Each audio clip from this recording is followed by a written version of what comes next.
Hi, இன்றைக்கி சுண்டல் சாதம் எப்படி செய்யலாம் தான் பார்க்கலாம்.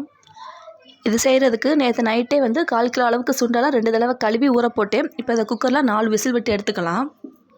ஒரு குக்கரில் 4 ஸ்பூன் அளவுக்கு எண்ணெய், 1 ஸ்பூன் அளவுக்கு தேங்காய் எண்ணெய், 4 கிராம்பு, 3 ஏலக்காய், 1 ஸ்பூன் சோம்பு, 2 துண்டு பட்டை, கொஞ்சம் பிரிஞ்சி இலை, கொஞ்சம் கல்பாசி எல்லாத்தையும் சேர்த்து நல்லா பொரிய விட்டதுக்கப்புறம் 4 பெரிய வெங்காயத்தை ஸ்லைஸாக சேர்த்துருக்கேன். அதோட 4 பச்சை மிளகாவும் சேர்த்துருக்கேன். இதுக்கு வேறு எந்த மசால் பொருட்களும் கிடையாது, பச்சை மிளகாவோட காரம் மட்டும்தான்.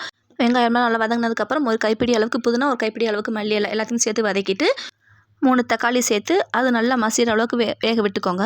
தேவையான அளவுக்கு உப்பு சேர்த்து நல்லா கிளறிக்கோங்க. இப்போ இஞ்சி பூண்டு பேஸ்ட்டு சேர்த்துக்கலாம்.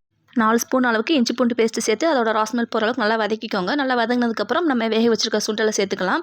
சுண்டல் சேர்த்து ஒரு 1/2 ஸ்பூன் அளவுக்கு கரம் மசாலா தூள் மட்டும் சேர்த்து நல்லா மிக்ஸ் பண்ணிக்கோங்க. இப்போ அரிசி சேர்த்துக்கலாம். நான் இன்றைக்கி 3/4 கிலோ சீரக சம்பா அரிசி எடுத்து 20 நிமிஷம் ஊற வச்சுருக்கேன்.